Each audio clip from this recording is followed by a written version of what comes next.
Oke, baik, selamat siang dan salam sejahtera untuk kita semua. Baik, kali ini Bapak akan menjelaskan tentang menemukan konsep fungsi komposisi ya. Nah, untuk awalnya itu kita harus tahu dulu definisi dari fungsi komposisi itu sendiri. Ya, fungsi komposisi itu kata lainnya itu adalah penggabungan, sebenarnya penggabungannya komposisi. Misalnya makanan itu di belakangnya itu ada komposisi makanan, maksudnya gabungan dari apa. Misalnya roti, sebuah roti, sepotong roti itu kan pasti dari misalnya dari gandum, tepung, gula, itu kan komposisi digabungkan menjadi satu. Nah, sini fungsi komposisi dalam matematika ini adalah penggabungan operasi dua jenis fungsi, yaitu fungsi fx dengan gx. Nah, fungsi fx ini pasti ada persamaannya, gx juga ada persamaannya. Nah, fungsi gx, fx dengan gx ini digabungkan, itu muncullah sebuah fungsi baru, dan fungsi baru itu tidak lain tidak bukan adalah fungsi tunggal yang di sini. Jadi begitu ya. Nah, itu pengetahuan awal dulu. Nah, berikutnya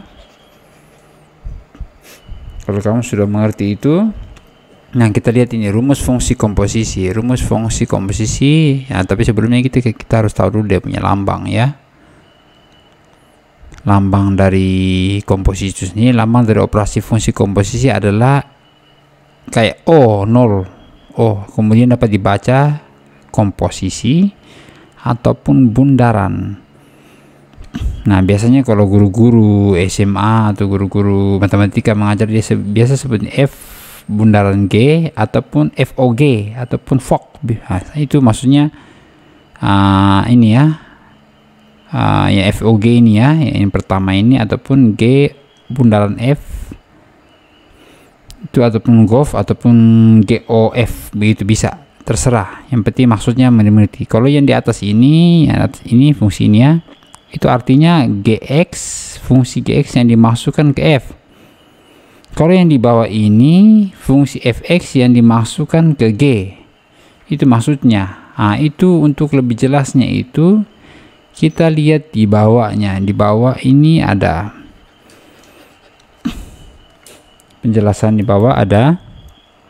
Nah, ini rumus ini yang kamu perlu ingat sebenarnya ya. Cuma ini saja yang kamu perlu ingat untuk fungsi komposisi ini. Ini tadi kan misalnya G bundaran F itu. Nah, kalau kita mau ini kan fx dimasukkan ke G, itu berarti G di luar, fx itu di dalam kurung. Nah, itu kalau dia itu FOG, FOG atau F bundaran G, otomatis G di dalam kurung, berarti F di luar, berarti di dalam kurung ini itu ada GX. Nah, itu artinya GX di dalam F. Nah, itu ini akan membentuk fungsi tunggal ya, fungsi tunggal yang hasil komposisi itu dia. Nah, itu kamu bisa lihat juga sebenarnya di gambar itu ya, di gambar di atas, tapi Bapak tidak terlalu sentil, Bapak tidak terlalu jelaskan karena intinya itu di rumus ini saja ya, rumus ini dengan kamu bisa mengerjakan soal. Nah, ini dia punya apa ya, dia punya penjelasan, mungkin kamu bisa baca lagi lebih jelas ya. Langsung kita supaya lebih pemahaman kamu lebih mantap, kita melangkah ke contoh soal ya.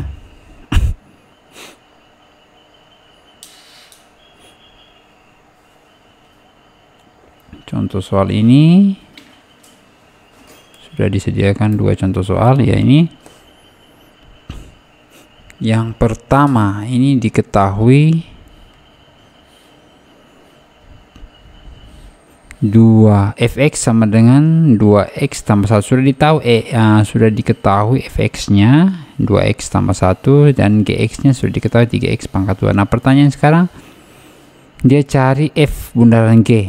Nah, ini pekerjaannya nih, f bundaran G sesuai rumusnya ya seperti ini, yang artinya apa, f gx yang dimasukkan ke f. Nah, lihat ini F tetap F, Gx itu diganti dengan angka 3x tambah 2, 3x pangkat 2. Kenapa 3x pangkat? Di soalnya itu. Nah, kenapa bisa jadi begini? Nah, sebenarnya seperti ini penjelasannya ya. Kan kalau kalau fx itu rumus sesuai soal itu kan ini ya, 2x tambah 1. Nah, seandainya X ini kita ganti dengan ini yang di dalam kurung ini, 3x pangkat 2, otomatis X yang ini juga akan ikut berubah. Jadi 2 tetap 2, ini berubah menjadi 3x kuadrat tutup kurung baru tambah 1. Nah, akan dapat yang seperti ini. Kalau bisa 6x pangkat 2, karena ini 2 kali 3, 6. X pangkat 2 tetap x pangkat 2, baru tambah 1 di belakang. Nah, inilah fungsi hasil komposisi FOGX. Nah, sekarang kita beralih ke GOF atau G bundaran F. Nah, itu sama penjelasannya dengan yang sebelah ini. Nah, tapi ini bedanya fx yang dimasukkan ke G ya. Nah, jelas ya, fx ini diganti dengan 2x tambah 1. Kenapa? Ini di soal ya, seperti itu. Nah, lalu ini, ya ini sebenarnya tidak ada ya. Ini ada salah penulisan ini. Ini sebenarnya tidak ada kelebihan itu. Karena apa? Karena Gx itu 3x pangkat 2, bukan 3x pangkat 2 baru tambah 1, tidak. Ini salah. 3x saja, cuma 3x. Makanya sama hal penjelasan ini, Gx sama dengan 3x pangkat 2. Seandainya ini x nya itu kita ganti dengan 2x tambah 1 sesuai soal, berarti otomatis x yang ini juga ikut 3 atau 3, ini juga ikut yang di depan ini ikut 2x tambah 1 pangkat 2 ya. Mudah-mudahan kamu mengerti lah ya. Nah, lalu Bapak teruskan 3, ini uraikan menjadi 2x tambah 1 dikali 2x tambah 1 tutup. Nah, ini kali pelangi depan dengan depan, 3 tetap 3 ya. 2 kali 2x kali 2x 4x kuadrat. 2x tambah 1 kali 1 tetap 2x. 1 kali 2x tetap 2x. Depan dengan depan dengan belakang, belakang dengan depan dengan belakang dengan belakang. 1 kali 1 1. Sudah ya? Nah, ini menjadi 3 4x kuadrat tetap 4x kuadrat karena tidak ada teman. 2x 1 saja x nya, berarti bisa ada teman. 2 tambah 2 4. 4x tambah 1. Nah, ini akan sama dengan ini. Lalu kenapa bisa dapat di dalamnya itu? Tinggal kali masuk saja. 3 kali 4 12x pangkat 2. 3 dikali 4 12x juga. 3 dikali 1 3. Nah, inilah bentuk fungsi tunggal yang didapat ya. Nah, begitu simpel ya. Nah, sekarang coba kita lihat yang nomor 2. Nomor 2 ini sudah ada fungsinya, fx sudah ada gx nya. Tapi pertanyaan sini FOG dengan nilai 2. Yang pertama-tama kita harus cari dulu rumus fungsinya. Sama FOG, F bundaran gx, itu gx yang dimasukkan ke F ya. Sekarang gx nya sama penjelasannya, gx nya 3x, makanya 3x masuk di fungsi ini. 3 kali x jadinya 3 kali 3x, kan sebenarnya begini. F kalau di sini 3x berarti otomatis di persamaan ini juga x nya yang ini itu akan berubah menjadi 3x juga, baru tambah 4. Nah, 3 kali 3 9x tambah 4. Nah, ujung-ujung akan dapat seperti ini. Setelah kita dapat rumus fungsi ini, baru kita masukkan angka 2 sesuai dengan soal.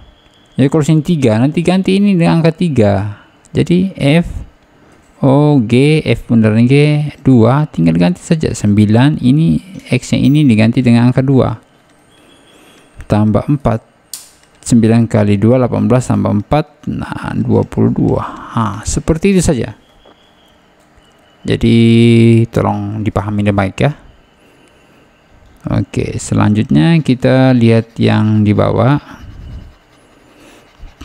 Latihan soal atau tugas yang diberikan, mungkin banyak yang belum paham ya. Bapak harap kamu bisa paham, dan kalau memang ada yang kurang paham, jangan segan-segan untuk memberitahukan ke Bapak. Bapak akan coba memberikan penjelasan yang sedetail mungkin supaya kamu bisa memahami. Ini modul sebelumnya ya. Kita masih bahas ini supaya pemahaman kamu itu mantap untuk pembelajaran berikutnya. Oke, baik, kita langsung ke soal. Nah, ini soal pertama itu jelas, sudah ada fx-nya, sudah ada gx-nya. Fx-nya sudah ada persamaan, gx-nya ini sama seperti yang di atas, cari fog. Nah, ini kalau cari gof pakai yang ini, caranya sama, tidak perlu khawatir lagi. Ini di bawah ini sama hal, di nomor 1 sudah diketahui fx-nya, sudah diketahui gx-nya. Sekarang dia mau kerjakan itu, kamu cari yang ini. 1 itu pengerjaannya itu sama seperti yang ini. Cari dulu persamaannya. FOG, salah, bukan FOG ya, tapi GOF. X itu persamaannya apa? Baru kamu masukkan nilai GOF yang angka 2 setelah kamu dapat persamaan. Iya, begitu simpel sekali ya. Jadi Bapak harap kamu bisa paham dan mengerti. Mungkin itu saja penjelasan dari Bapak. Atas perhatiannya Bapak ucapkan limpah terima kasih.